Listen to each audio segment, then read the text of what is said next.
and to birds of prey,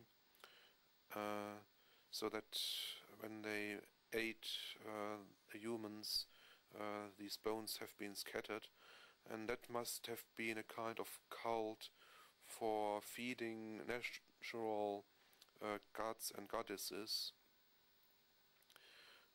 So the belief of having to serve these natural gods is very old. So now I'm zooming towards the other hill where the Grand Barrow, Kenneth Barrow, can be seen.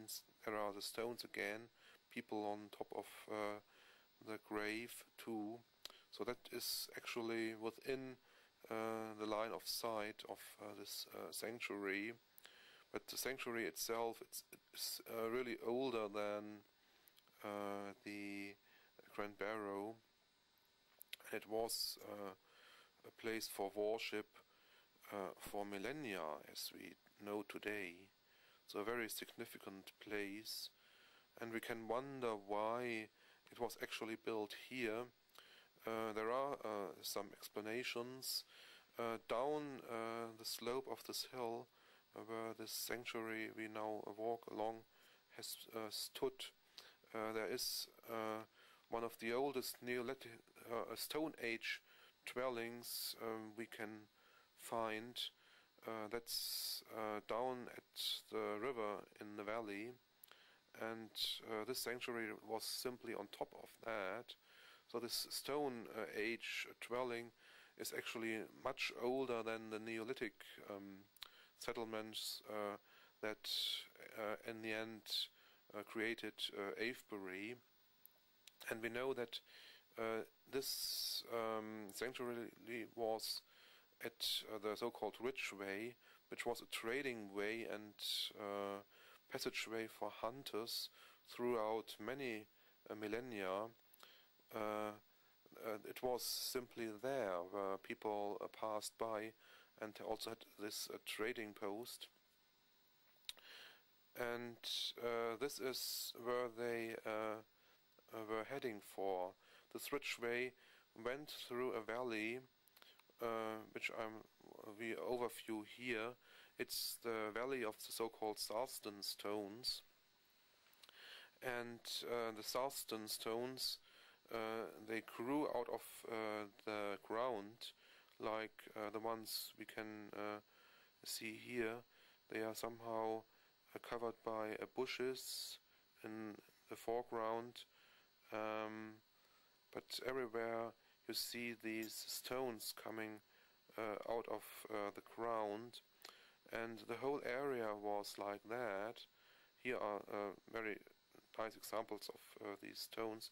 So people simply believed, there are stones growing out of the ground, and that was already during the Ice Age, when frost was in the winter in the ground, and it was melting in the summertime, and this was an annual change, and this temporal change simply made the stones that were in the ground pop out of the soil. So people simply watched this phenomena throughout centuries. When they passed that trading road I was talking about. Here is something that really looks like a face coming out of the ground, a face of a giant looking into the sky. And people, they saw that, and they thought, that's like the petrified ancestors or some evil people coming out of the ground. And they were superstitious in those days, so they thought that is like an underworld area, an area of evil, where evil gods may bring out forces that can be dangerous for the living beings. And so the sanctuary we saw before was erected at the fringe of that area, so we can be certain that this was surely somehow to make these evil gods there peaceful.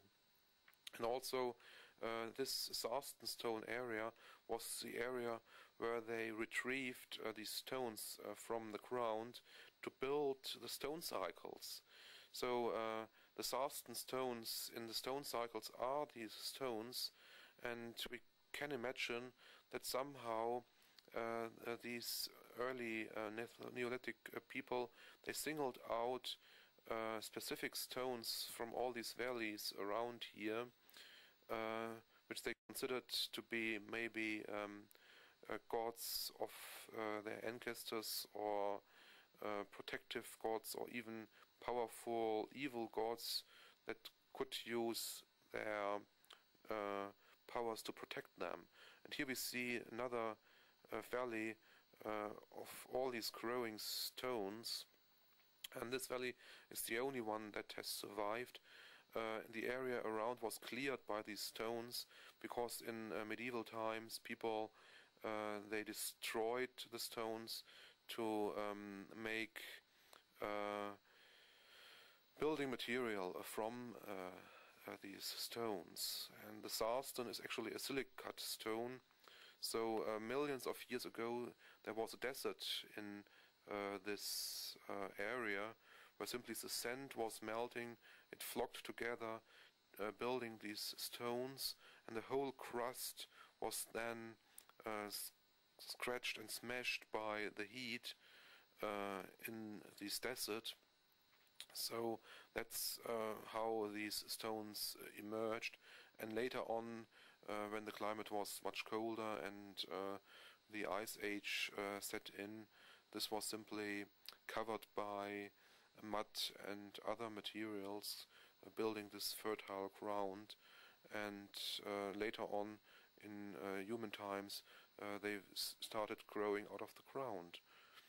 Okay, now we're at the fringe of this Sarstenstone valley, and we look back to Avebury. It's in this somehow misty shade, but we can already single out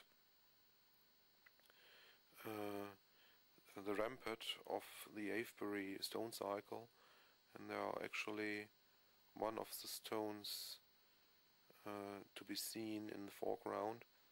So there is the rampart again, the stone,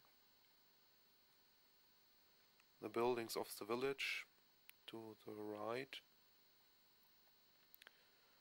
and it's all covered in these autumn leaf trees. Another stone, and we see the moon sanctuary, and the rampart. There is the church of the modern village, and we see how extended this rampart is, and also the stones straight away of the cycle.